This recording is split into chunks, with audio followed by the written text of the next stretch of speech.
dangerous disadvantage of the born. That for me is today. That for me should not be supported. Today it can be somebody in the MP, but tomorrow it can be you.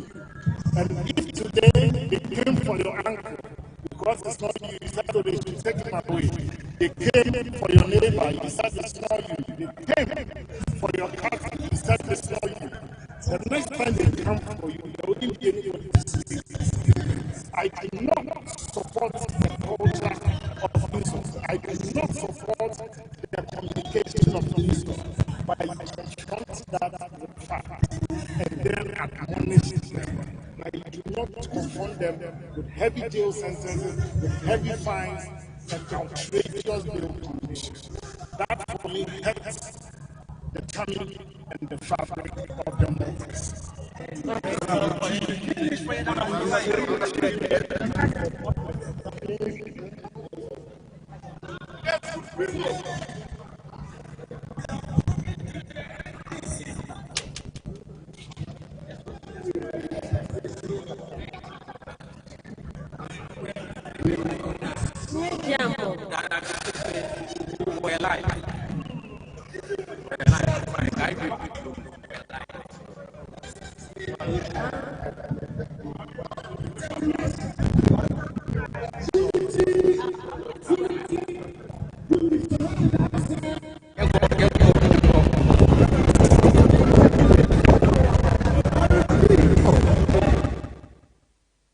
From the Jubilee House.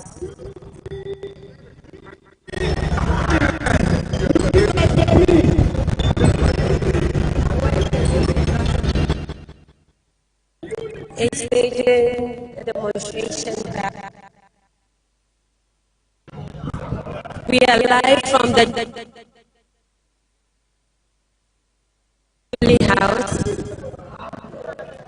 A lot of protesters are in here to support the new patriotic party.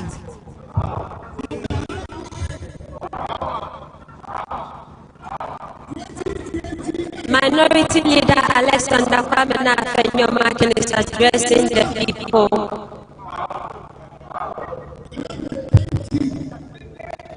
As you can all see, a lot of the NPP gurus are here.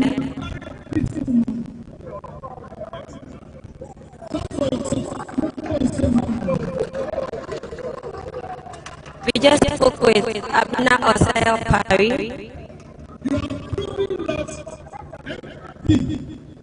We use the right to protest and to express our grievances. We are not a violent party. It's the reason why all of you have cooperated with us.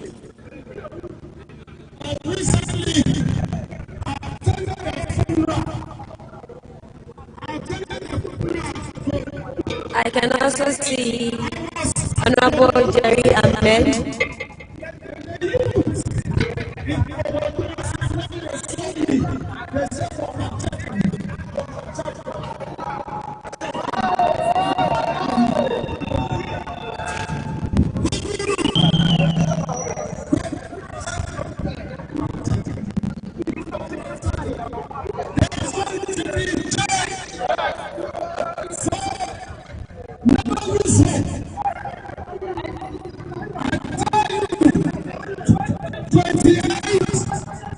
I can also see Otafo and Key. We are live from the Jubilee House where the new patriotic party is staging a demonstration that democracy under attack. Currently addressing the people as a minority leader, Alexander Kwamena Afenyomakin. I can also see David Howard Cookson here. There are quite a number of people here who actually attended the demonstration.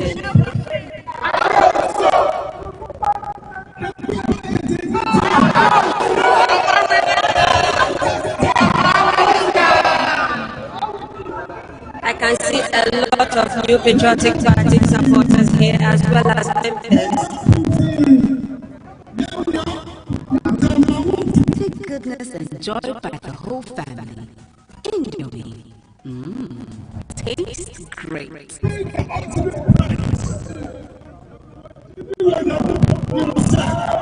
Where the New Patriotic Party is staging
Never, and I mean never, open with "Good morning, everyone."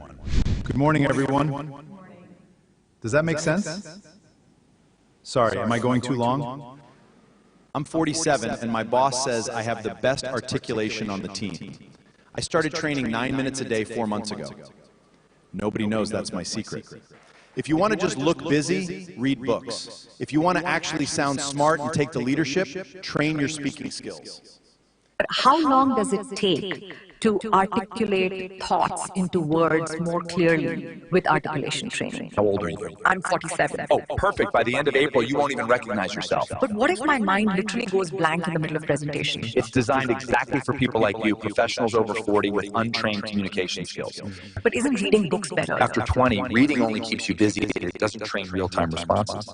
Articulation training builds the reflexes that organize your thoughts before you speak. Do I need any equipment? No, just your phone and 15 minutes a day.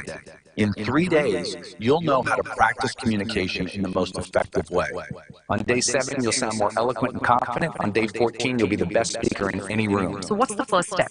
Tap the screen, take the test, and start tomorrow. Most people think communication is just chit-chat, but in reality, it's one of the most powerful skills you can master. The way you speak reveals how you think, how confident you are, and how other people perceive you. Once you understand how to train it, you can strengthen your presence, express yourself clearly, and connect with anyone. Ready to become unrecognizable? Take the quick test now and get a personalized communication mastery plan. Just tap the screen and get started.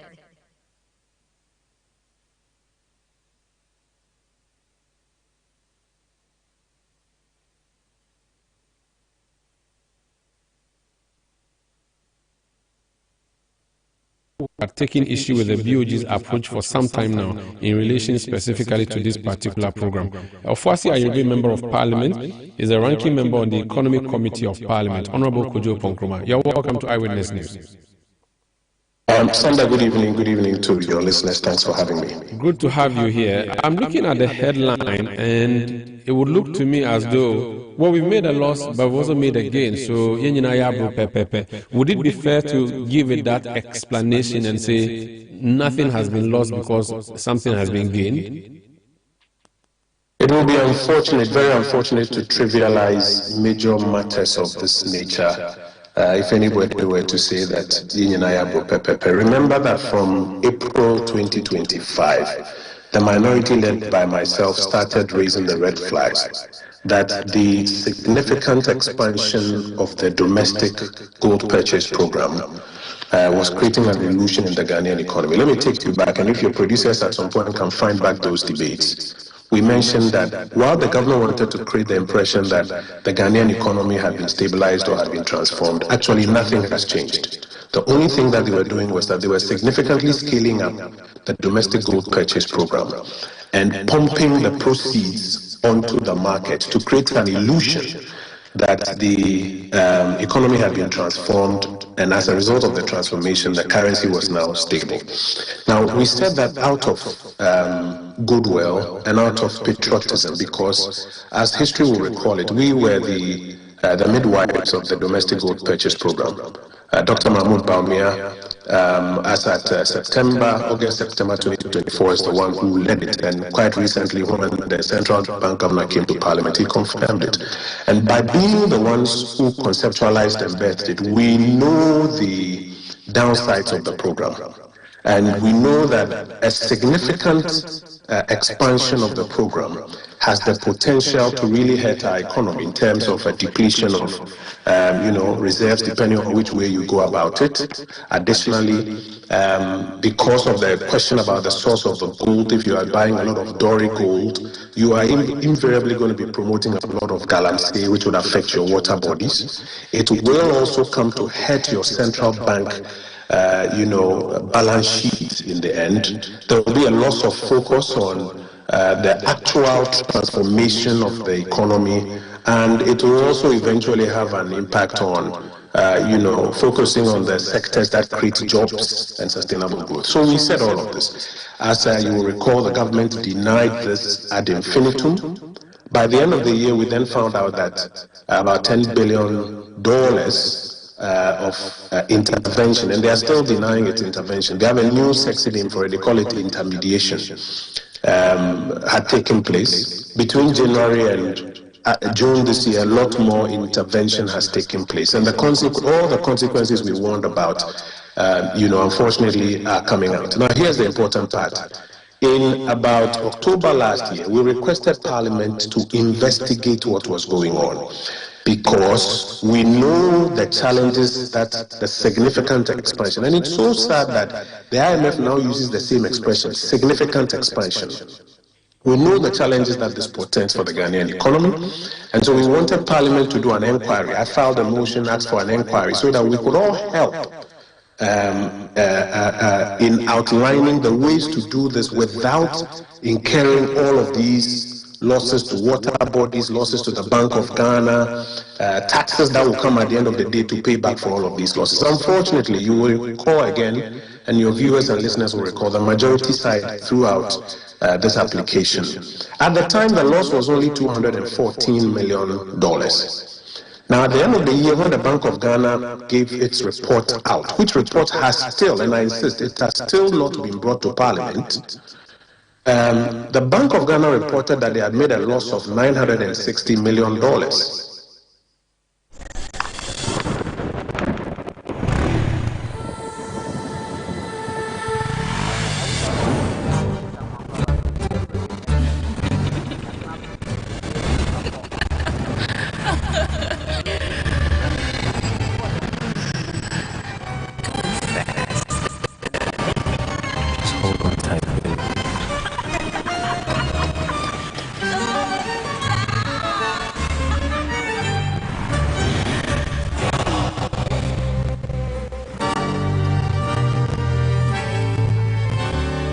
Spice it up with Fiesta.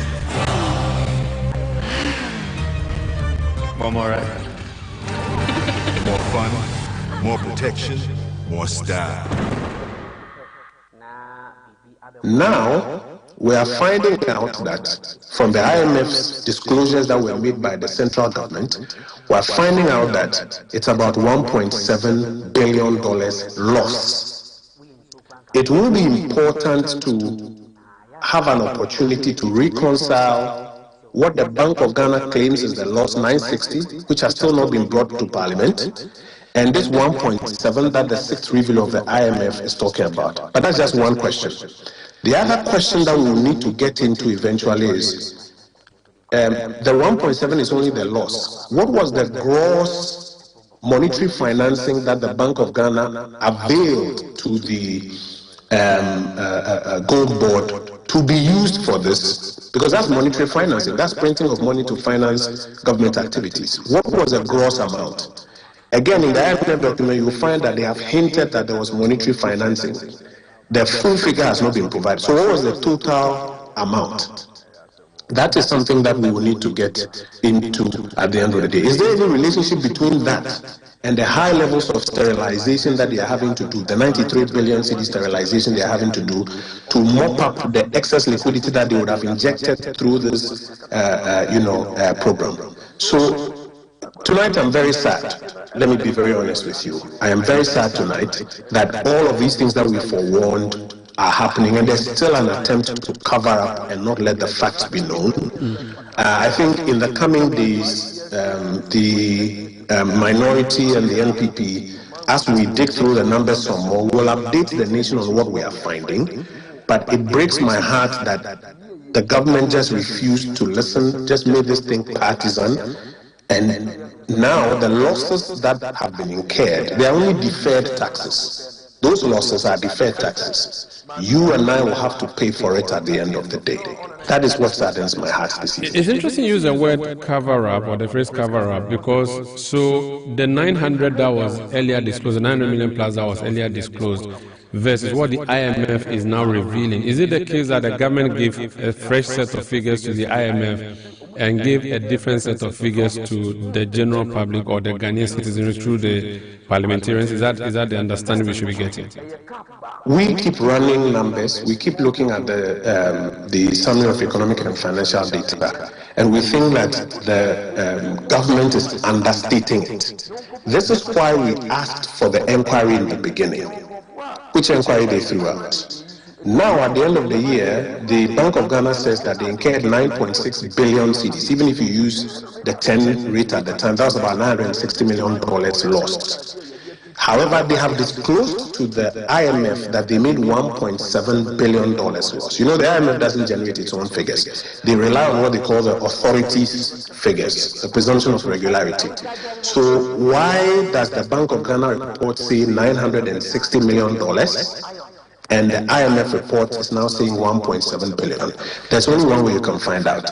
When you have an inquiry during which people have been put on oath at the risk of perjury, and they have to answer those questions and provide all of the documentation that backs the answers that they are given. It really saddens my heart that we are in this fix, because this amount of money, and please bear in mind something, let's even use the $960 million. The other day I was saying in Parliament that the government has elected to lose $960 million. That's what they were disclosing through the Bank of Ghana report, only to turn around to go for a loan of $1 billion from the World Bank.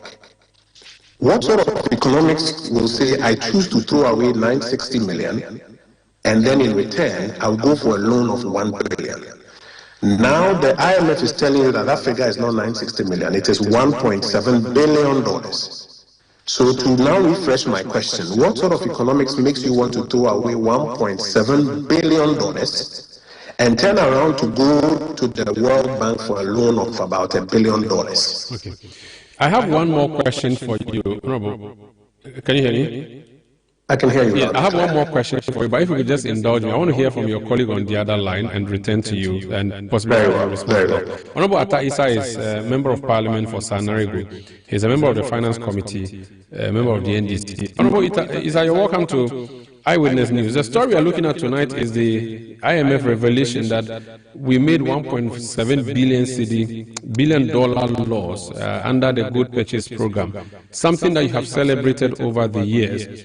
The declaration that you made previously was not up to this much. Does it mean that the government has been concealing information from us all this while until IMF came up with this information?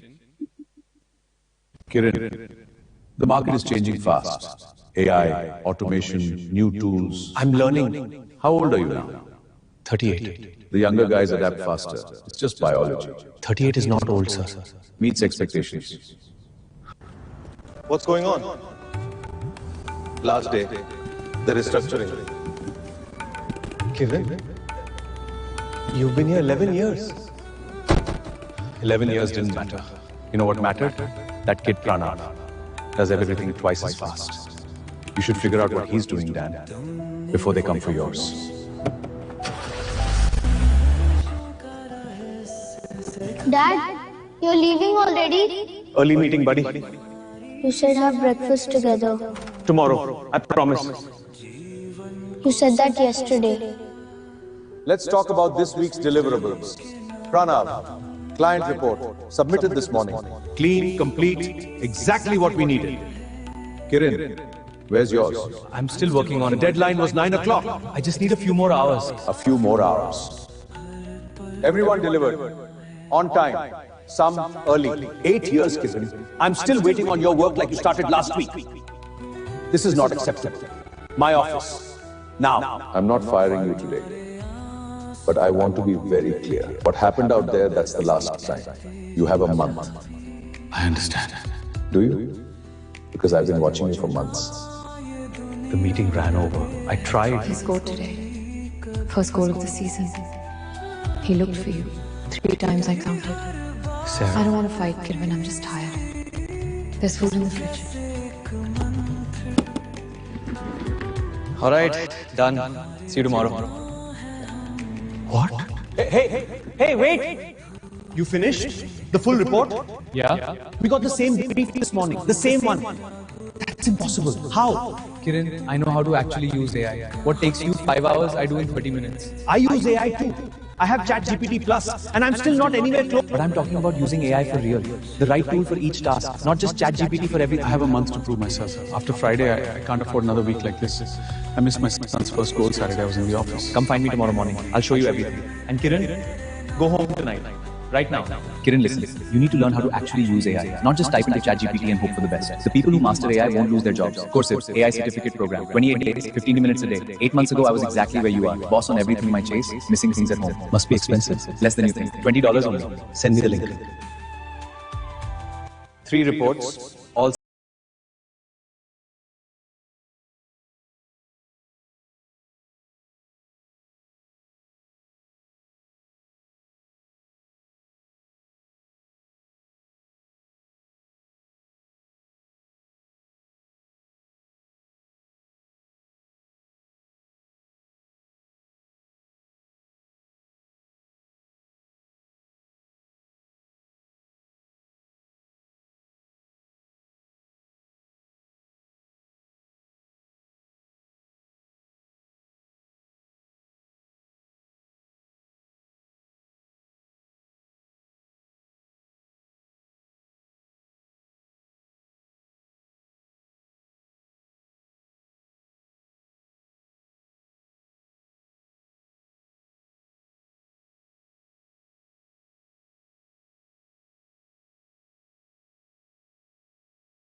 Mom is 63, and today I finally got her to try Batch Gin with me. I'm only doing this because she promised me coffee after. 1 week in, and look at the difference. I actually got out of bed today without everything hurting. It's been forever. Week 2, 7 minutes a day, that's all we changed, nothing else, and her body is already doing the work on its own. 28 days, look at her now! I didn't think it would work, but my knees feel great, I'm sleeping like a baby, and my old clothes finally fit again. Our Bot & Gin 28-day challenge starts this Monday, August 10th. Just 7 minutes a day from home, no gym needed. Join us this Monday. This Monday, August 10th, we're starting the Bad Gin program for beginners. Build strength and lose belly fat with just 7 minutes a day. By August 17th, you'll feel it. By August 24th, you'll see it. By August 31st, you'll be turning heads. Start on Monday, August 10th. Are you in? This is day 1 of my sister practicing Batch Gin. This is day 28 of my sister practicing Batch Gin. This Monday, August 10th, we're launching a beginner-friendly Bad Gin transformation program for women. With just 7 minutes a day, you'll gently strengthen your body, release stress, and start burning stubborn belly fat. By August 17th, you'll feel lighter and more energized. By August 24th, you'll notice your posture and waistline changing. By August 31st, others will start seeing your transformation. By month, you will feel connected to your body in a whole new way. All you have to do is open the app, breathe, and follow the flow. Your new energy and your new body start here.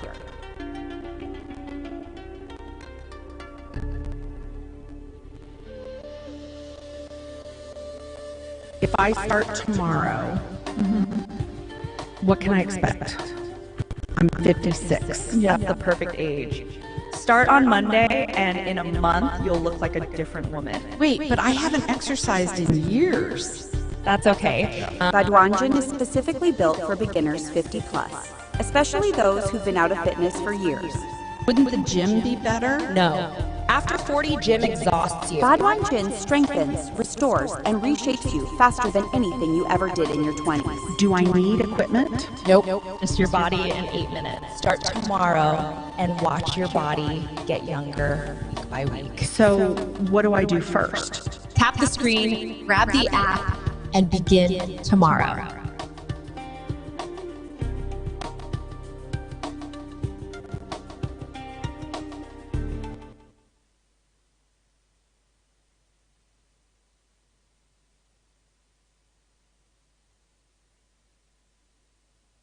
Okay, let me say good evening to you, to my senior colleague, and to the good people of Sadargo.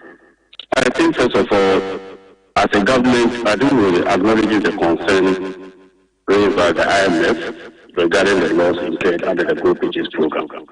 Now, I am not in the business of disputing properly audited losses. I am not in that. Or an attempt to present a program cost as profit. I will never do that. Now, one thing I want listeners to understand is that the Bank of Ghana's 2025 audited financial statement recognized a net loss on the gold transaction of approximately 9.05 billion, if you remember. Now, the IMF is using a wider program cost methodology. So, an estimate of the bank's related operational losses, according to the bank, reached approximately 1.5% of GDP. These figures should not be interpreted to be because they are different. Somebody is concealing numbers. It has to do with cost categorization or the accounting methodology. So the difference is not as a result of concealment of any data. It is primarily because of the program cost methodology that has been used by the IMF. Now, let me provide this report. So the IMF report makes 5 material findings in my opinion. First, it says that the Bank of Ghana suffered a DDPP related, that's the Domestic Good Purchase Program, related losses equivalent to about 1.5 billion. Secondly, it describes the growth for reserve and the growth for oil operations as crucial fiscal activities that aggravated the bank already limited equity position. If you remember, when we first brought out the issue of the negative equity of the bank, we reported that the Bank of Ghana was already in an equity position of negative 61 billion. And this, we added 32 billion for 2025, taking it to about 96 billion. So what we were trying to say is that Bank of Ghana shouldn't have ventured into the Gold Purchase program. It should have been left under the presence of the Gold Board. So this makes it a crucial fiscal expenditure. Now, and the fourth point they also said is that the IMF is the 5 billion receivable created under the government of Ghana's BOG cost sharing arrangement caused a temporary breach of the program ceiling of the bank. Ghana claims on the central bank. The actual breach was assessed at approximately 3 billion. That is 0.2% of GDP. What it simply means is that the IMF receivable concept, it is not final concept because they themselves are approximated. That's the first thing. Now, the position should therefore not be reduced to just headline. Ghana lost money by buying gold, or something like, oh, the domestic gold purchase program has landed the country into more debt. We were very clear. There was cost attached to stabilization. We were very clear from day one that we needed to spend this money to restore macroeconomic stability, which is enshrined in the Bank of Ghana's Act. The Bank of Ghana has 2 primary mandates. One is to ensure price stability, and 2 is to ensure macroeconomic growth and development. Government of Ghana through the Good Purchase Program delivered those 2 mandates. But that looks like a fluke, is it not? So it's like a cosmetic or artificial victory that you have chalked. It is not. It is reflecting in improved purchasing power of consumers. If your inflation at a point was about 54% or 23.8%, now you are having about 5%. That is a savings in your nominal income. But I'm saying that let's define the term very well and just oppose it to the IMF data. The term loss should not be misunderstood by the public. It does not necessarily mean amount of gold that has not been accounted for. The losses from my perspective arises from transactional and accounting factors. For example, premiums paid to purchase goods from aggregators and intermediaries. We were very clear that the exchange rate that you offer to attract people not smuggling gold outside, you have to pay them a different rate as opposed to the Bank of Ghana approved rate. So the difference between what is offered to the aggregators and that of the Bank of Ghana creates an exchange differential, and that becomes an artificial loss. It is not a cash loss, it's an accounting loss. We have been very consistent. So the cost methodology for World Bank and the IMF and that of the Bank of Ghana is different because we do not recognize exchange differential as loss. So we deliberately inflicted this loss on ourselves so that we'll save smuggling. That is why I'm saying that you need, for example, Sanda, you do trade in Ghana. Now, what Bank of Ghana issues as the daily BOG rate? Do you get the same rate when you go to the bank or when you go to the forex market? You always get higher rate than that of the Bank of Ghana. That creates an incentive to achieve a particular end. So if the gold board haven't realized that if you offer the Bank of Ghana rate, people will find other alternative ways of selling the gold without passing through the gold board. And we created that institution as Parliament of Ghana to be the #1 sole aggregator of gold and exporter of gold. So we needed to attract those small-scale miners and other mining companies to sell to government at a discounted rate. So when you do that, it creates an exchange differential. And that exchange differential is an accounting loss and not an economic or technical loss. Okay. Let me hear from... Okay, go ahead. I want to put it to your colleague and then we'll end the conversation. No, maybe the second issue too is that we must also understand that the asset and the purity difference between estimated and financial refined gold content. Look, what is reported in Ghana and what is reported at the point of sale is mostly different. So that difference does not represent technical loss. So these are simple accounting treatments and then the exchange rate movement and all those things. That's why I'm saying that. From day one, I read the press conference on behalf of the majority, and we were very clear that there is cost to fiscal stabilization. There is also cost to economic growth and development. But that cost is not as a result of a technical cost, but an accounting treatment. And we disagree with the IMF when they stated last year that Bank of Ghana had made loss of 214 million. I was having the point, I think I debated it with Honorable Kojo, and I was very clear at that time that we should distinguish between accounting loss and a commercial loss. Cash transactions represent technical or commercial losses. Non-cash items represent accounting losses, and it doesn't show prudence, it doesn't show liability, it doesn't show going consent of any organization. Okay. Honorable Kojo, your colleague says this has to simply do with the exchange rate differential. It does not necessarily mean a loss in the sense of profit and loss, or you've gone to do business and you have made a loss as an organization. Does that sit well with you? Sanda, before I answer your question, he has made 5 startling revelations in his submissions that I think your producers, yourself, everybody needs to take note of. So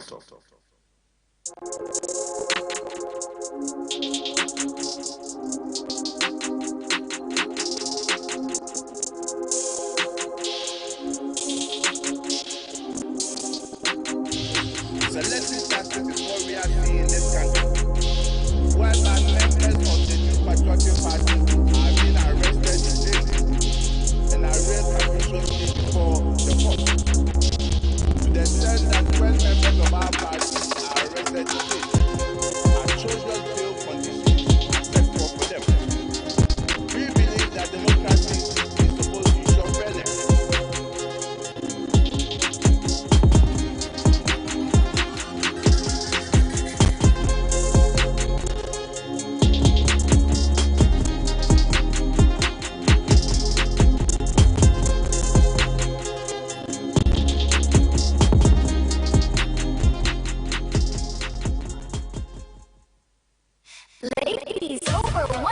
streak, 70 pounds.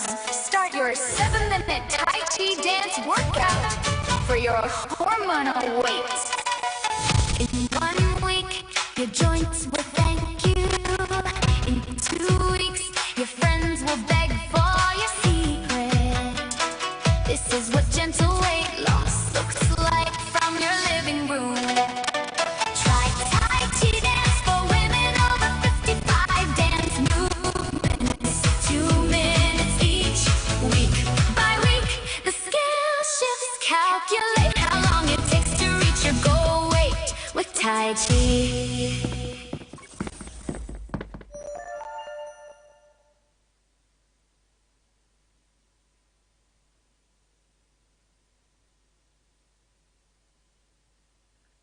Ataisa has just admitted on live radio that the Bank of Ghana in 2025 was involved in quasi-fiscal expenditures.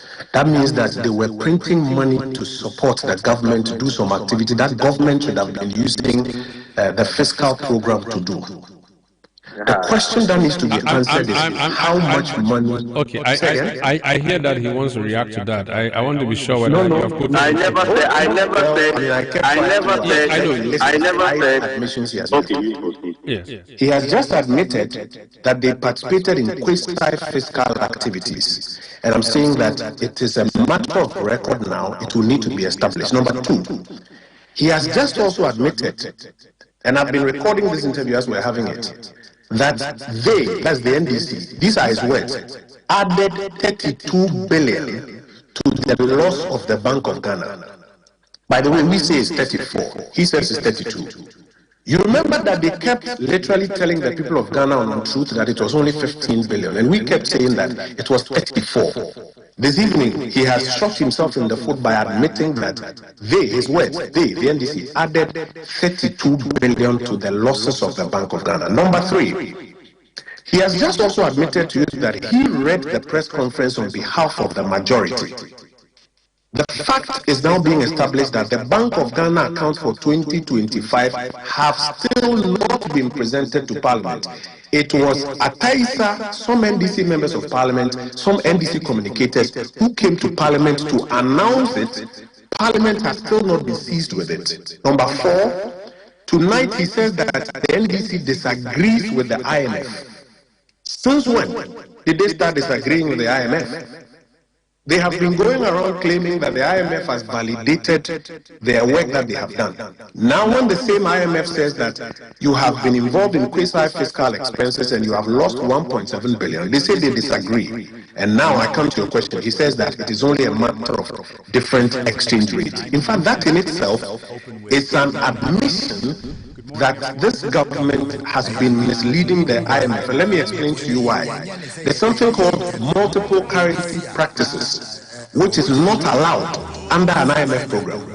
You cannot give one exchange rate for one transaction and another exchange rate for another transaction.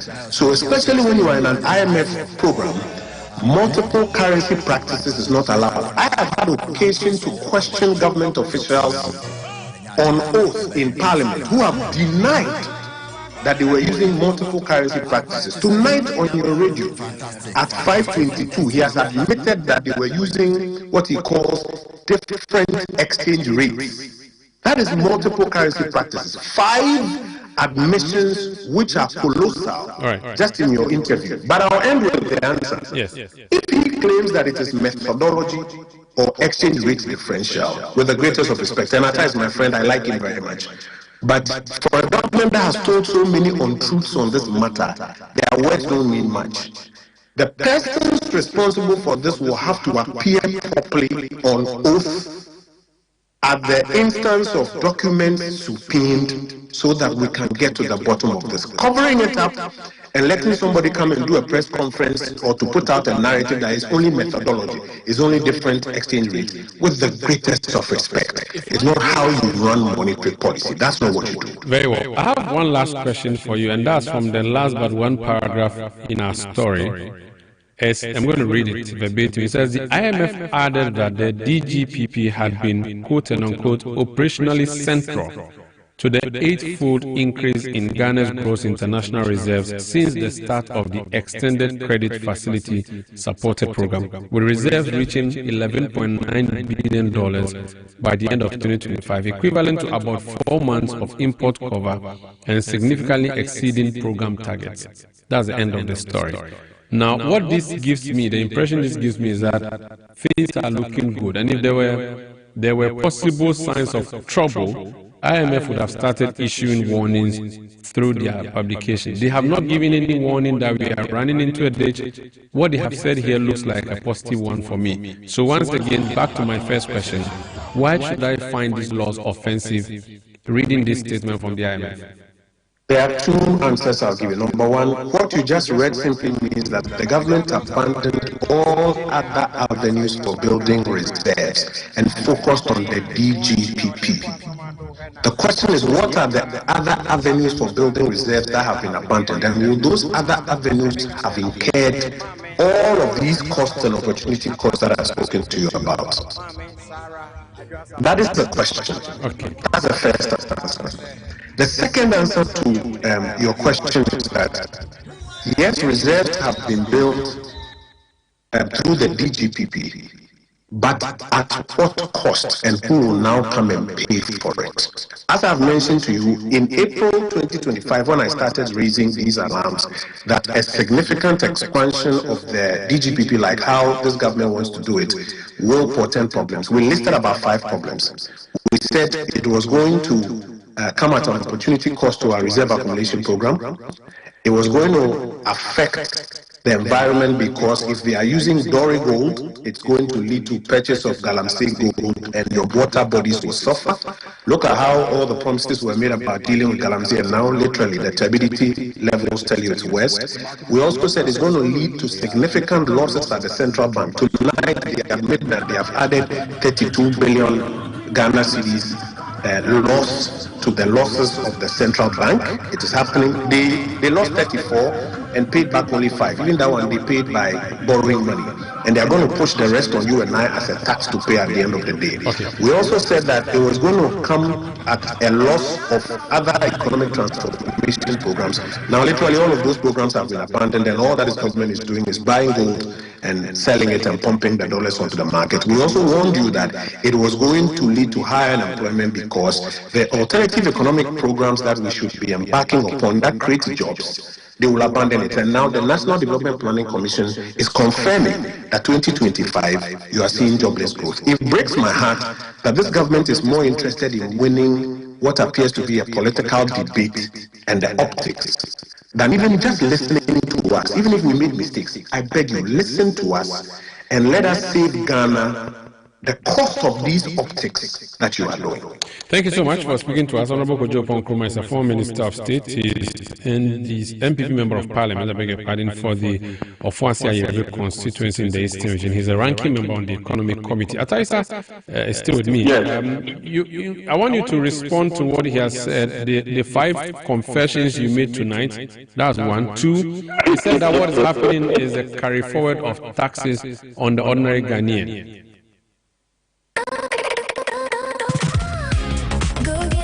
Music with Suno. No instrument needed, just imagination. Make a song now. 1 month and I'm up fast. Shoes by the door, I sprint past. Phone on mute, can't break glass. Go get it, get out.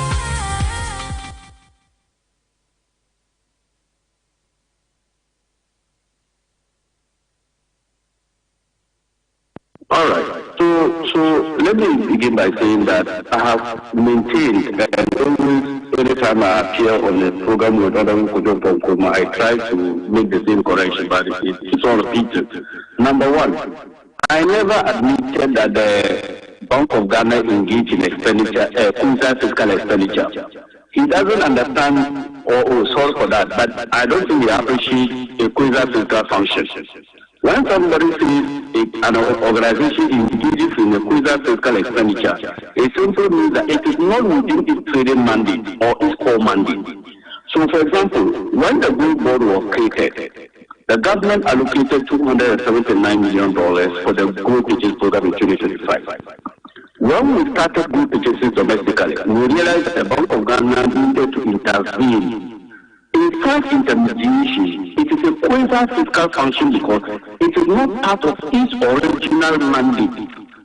And we were very clear when we started the gold purchase program. The second thing too is that Honorable Kojo Okuma maintained that I said the NDC government made a total loss of 32 billion. I never said. What I said was that the equity position was increased under us by 32 billion. Equity is different from the law. And I tried indicating this thing every time. You don't add a cash loss to a non-cash loss to get a loss.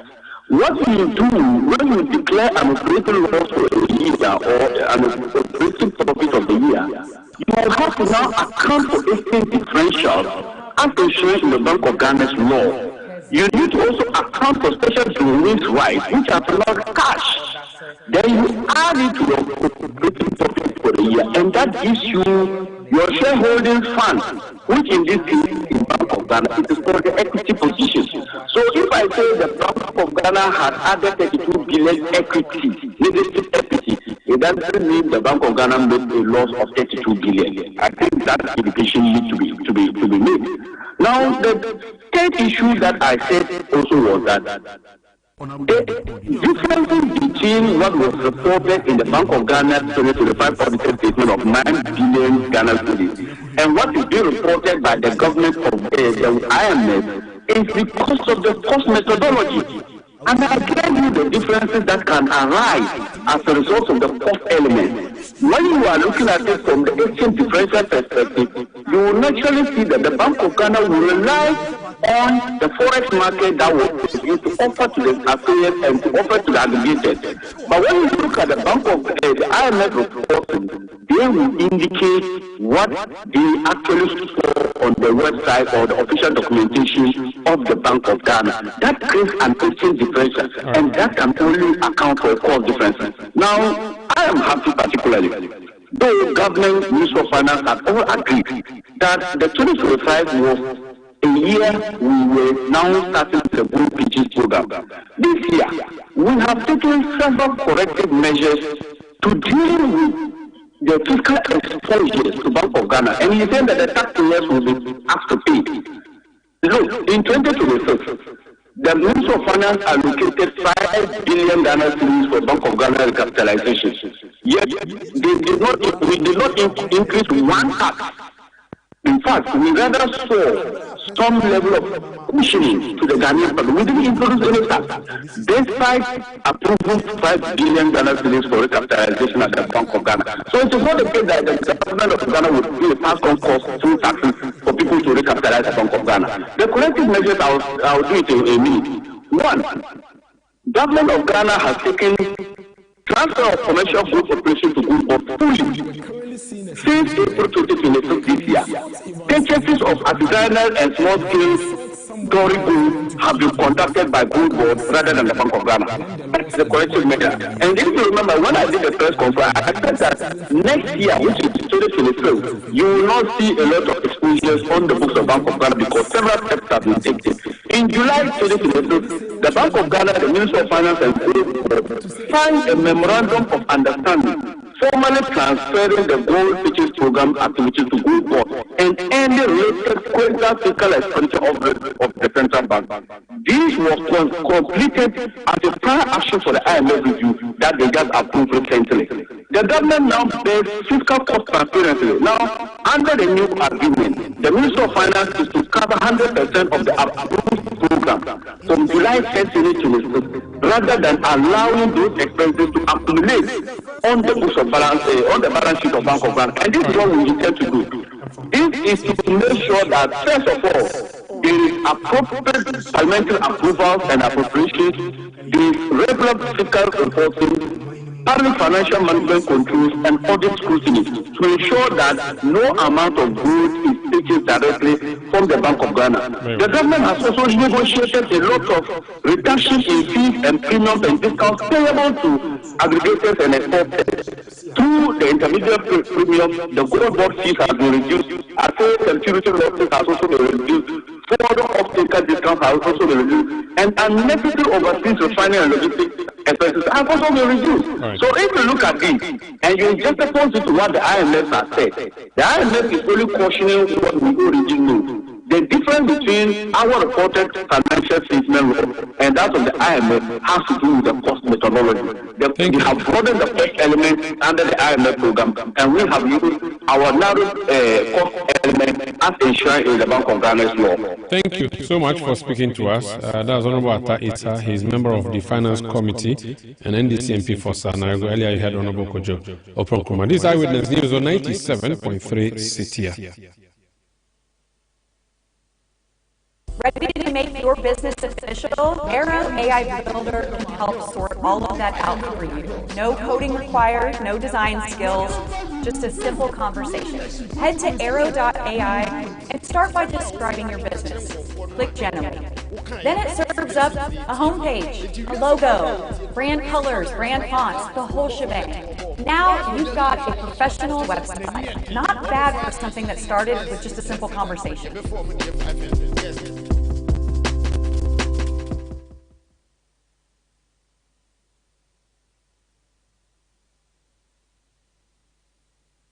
Here on your point of view, we pick the right topic, get the right guests, and ask them relevant questions on issues that matter to you. Tonight's show, however, is different. We're going to do an inquiry into the nature and causes of Ghana's economic failure for 65 years. We are advised to pay attention to things that never change. Whether it be NDC, MPP, UGC, CPP, there are some issues with our economy that have been stubbornly, persistently bad. My guest will delve into why our economic policies have not worked, and he has some very interesting solutions to prefer. Stay with us. So tonight we have a very different show for you. We're going to be doing an inquiry into the nature and causes of Ghana's economic failure from 1960 to 2025. That's 65 years of economic failure. But we'll also propose some solutions. Yesterday, Professor Charles Aka addressed a very nice webinar at ISE, of which I was a part, and I thought we need to put this on mainstream television. He had almost 90 slides. We don't have time for all the 90 slides. But what I've done is I've invited Prof to walk us through three things, right?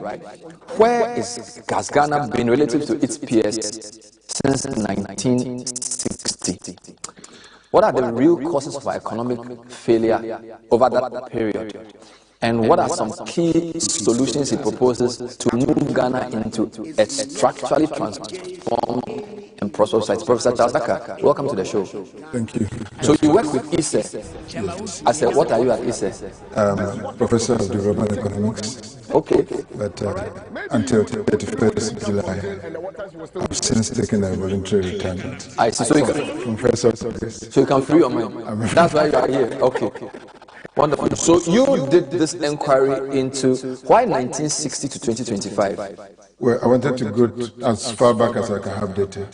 I wanted to go actually to 1957, independence. But the macro data starts from 1960. So that's where I started. And also because we became a republic in 1960, you can say this was the year that we took full charge. Yes. The Queen was no longer our sovereign. And is it your argument that since 1960, our economy has been failing and has failed? Is that your argument? Well, it depends on how you look at it. So if you look at it in a comparative sense, with the countries that we began with in 1950, you will see that we are in a relative decline. We are either stagnant in some of the indicators, or we are actually in relative decline, which means that there's a gap. We are not catching up at all. I see. So I noticed that in your approach, you said you have 65 years of evidence, and you are going for the root causes and not symptoms. What do you mean by that? Yes, because many times when we have problems in Ghana, we blame it on the exogenous factors. It's either COVID, or it's a global food crisis, or war in Ukraine. So it doesn't allow us to look at the endogenous internal structural problems that we have, which have been persistent for over 60 to 70 years. Our political parties like to compare records over the 4 8-year periods. Is that a useful exercise? Because if you are looking at 65 years of failure, how then should we look at when maybe a party comes and says, I've done 4 years? As we speak, this government says we've stabilized the economy, we are on the path to growth and that type of thing.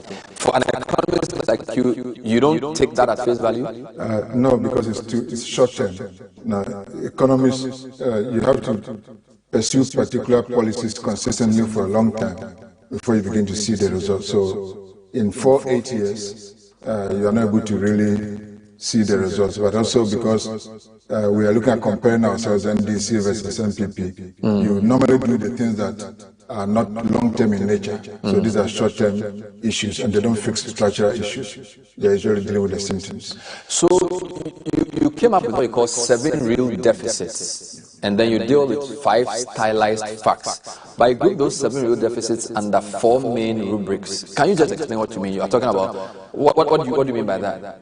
Yes, so because what I wanted to try to correct is that over time our main focus has been on fiscal deficit, budget deficit.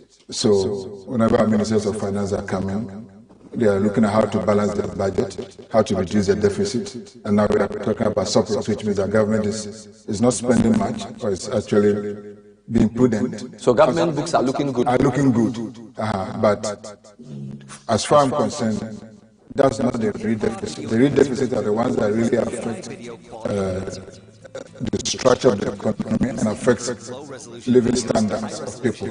And that's why I group them into that various 7 deficits. So you call the first group decades of disappointingly low and unsustained growth. And the deficit there is what you call what? High, inclusive, and sustainable growth. Yes. So here I'm looking at GDP, which is a measure per capita GDP. And for a country to develop, even though GDP is not a perfect measure, you cannot develop without growing your income or your output. And for you to grow, to move from poor to middle income, upper middle income, you need a certain minimum level of growth, and then it has to be sustained, and that growth has to be inclusive, meaning it's including everybody or all sectors. And what we find in Ghana usually is the growth has been low on average, about 1.15%, and usually it's coming from 1 or 2 sectors, mainly gold or oil, so it's not inclusive. So growth simplicity has not worked. Then you also talk about the structure of the economy moving in the wrong direction. What deficit are you tracking there? So here I'm looking at how have we diversified the economy so that all sectors are contributing. And the key sector that creates job, employment is agriculture and agro-processing to manufacturing. Our economy is driven mainly by service sector and sometimes from the natural resources, gold, at the moment, the oil. So that we have not been able to structure the economy. Agriculture has failed, manufacturing is in the deindustrialization stage. And then you have something called the unemployment in the midst of plenty. Oh yes. Unemployment is high. Even if you accept the measure of unemployment, I don't accept it. The way it's measured, it underestimates unemployment in Africa because they ask you whether you have done any job for pay in the last 7 days. But even if you take that, it's still high. About 13% is high, but it's more pronounced among the youth. It's about 33%. So 1 out of every 3 Ghanaian youth is jobless, and for that would not be acceptable in America. So for you, if we are tracking deficits, we shouldn't just use fiscal deficit, we should use these 7. Your last 4 deficits, you grouped it under chronic underinvestment in the economy. What are those deficits? That's very serious, because when a country does not invest sufficiently, especially the public sector, and also the private sector follows the public sector. When the public sector fails to invest, it's not able to crowd in the private sector. And when a country does not invest in critical infrastructure or in the health or in education, then we have deficit in that area. So we have deficit in health, human capital, deficit in education, human capital. We have deficit on roads everywhere you pass. That's infrastructure deficit. We have deficit in even food security. Basic foods are unavailable and they are very expensive. So we have not invested much in agriculture, and that's. And we also don't have enough capital. So we have a capital deficit, human deficit, infrastructure deficit. So these are the 7 more critical deficits. Interesting. That's what we need to confirm. Now, then you also say there are some 5 facts that also underscore our economic failure. What are those facts? So those facts also, I mean, I call them stylized facts because they are indisputable. Okay. And they are, whether it's NPP or NDC, over the last 65 years, it's been chronically established. And when you look at the data, and the first one is inflation. Yo, Maya, do my calc homework. I'm serious. You people love that stuff. Come on. That's literally what you're for. The quiet Asian girl who does everyone's math. Hey, Marcus. Quick question about the... Later, Maya. Meeting in 5. Maya can take notes. Emma, this is the cleanest quarterly forecast we've seen. Show count. Nobody. Deck by Thursday. I already have 3. Cool. 4 then. And this one, client wanted it yesterday. Marcus, that's your account. Was. Now it's yours. You're the detail girl, right?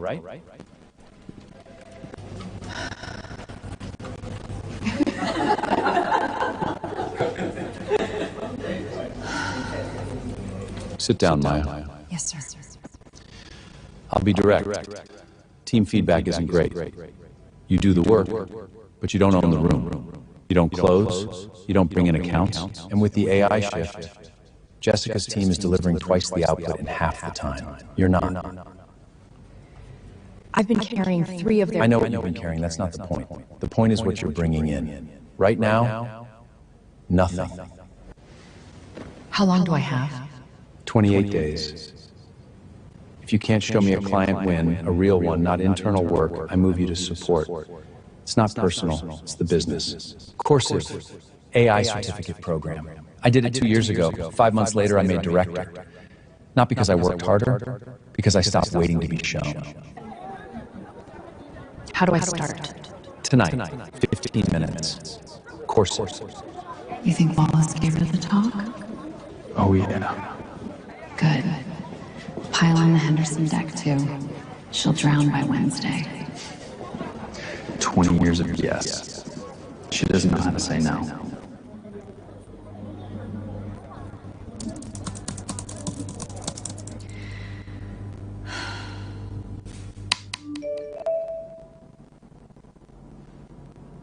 If voice word I really want, make me jack something a duper.